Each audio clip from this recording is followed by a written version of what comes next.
नमस्कार, मैं डॉक्टर अजीत भारती आज फिर आपके लिए MP board class 11th Hindi विषय के अंतर्गत शेखर जोशी का परिचय लेकर आया हूँ।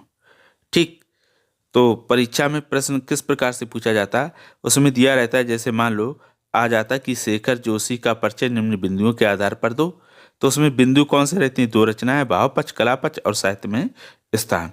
ठीक है, तो हम दिए गए बिंदुओं के आधार पर ही लिखेंगे। तो सबसे पहले क्या करेंगे, हम उत्तर लिख देंगे। उत्तर के बाद हम लिख देंगे शेखर जोशी का परिचय काले पेन से। फिर काले पेन से लिख देंगे दो रचनाएं। तो दो रचनाएं कौन सी हैं? नवरंगी बीमार है, एक पेड़ की याद। ठीक, आपको जो भी शेखर जोशी की दो रचनाएं याद हो आप वो लिख सकते हो। उसके बाद भाव पक्ष आता है। भाव पक्ष में हम लिखेंगे शेखर जोशी जनवादी विचारधारा के लेखक हैं। उनके साहित्य में गंभीरता और शालीनता स्पष्ट रूप से दिखाई देती है। समाज का मेहनत का और सुविधाहीन वर्ग उनकी रचनाओं में दिखाई देता है। इनकी रचनाओं में पहाड़ी इलाकों की गरीबी, जीवन संघर्ष, उत्पीड़न, यातना, प्रतिरोध, उम्मीद और नाउम्मीद से भरे शहरी और कस्बाई के निम्न वर्ग के सामाजिक और नैतिक संकट तथा धर्म और जात से जुड़ी रूढ़ियाँ उनकी कथाओं के विषय हैं। फिर हम आते हैं अब कला पक्ष पर। तो कला पक्ष में दिया है जोशी की भाषा में व्यवहारिक तत्सम शब्दों का प्रयोग मिलता है।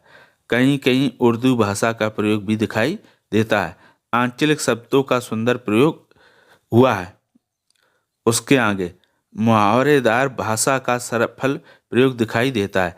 जोशी जी के कथा साहित्य में विवरणात्मक शैली, मुहावरेदार शैली, भावात्मक शैली में पात्र जीवंत होते हैं। पात्र का अर्थ होता है कलाकार। ठीक, जो रचना में कहानी या उपन्यास में कलाकार होते हैं वो ऐसे लगते जैसे जीवित होठ हैं। फिर अंत में आता है साहित्य में स्थान।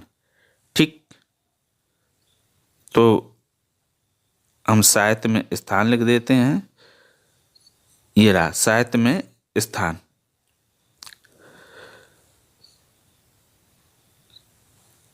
फिर आता है साहित्य में स्थान। तो साहित्य में स्थान इस प्रकार के साहित्य के क्षेत्र में शेखर जोशी का स्थान अन्यतम है। शेखर जी की रचनाएं भारतीय भाषाओं के साथ साथ अंग्रेजी, रूसी और पोलिश में भी उनका अनुवाद हो चुका है।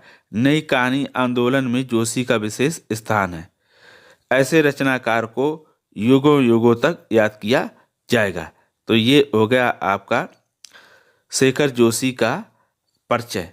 ठीक, जो मध्य प्रदेश भोपाल बोर्ड के अनुसार दिया हुआ है। तो अगर आपको इस परिचय में कोई समस्या हो, कोई डाउट हो तो हमें कमेंट करके अवश्य बताइएगा। और आपको किस लेखक, कवि या लेखिका का परिचय चाहिए तो कमेंट करके आप मुझे भेज दें, तो मैं कोशिश करूंगा आपके सामने प्रस्तुत कर सकूं। तो फिर आशा करता हूं कि यह आपको परिचय पसंद आएगा। तो आज के लिए इतना ही। अब हम फिर मिलेंगे किसी नए विषय के साथ। तब तक के लिए धन्यवाद।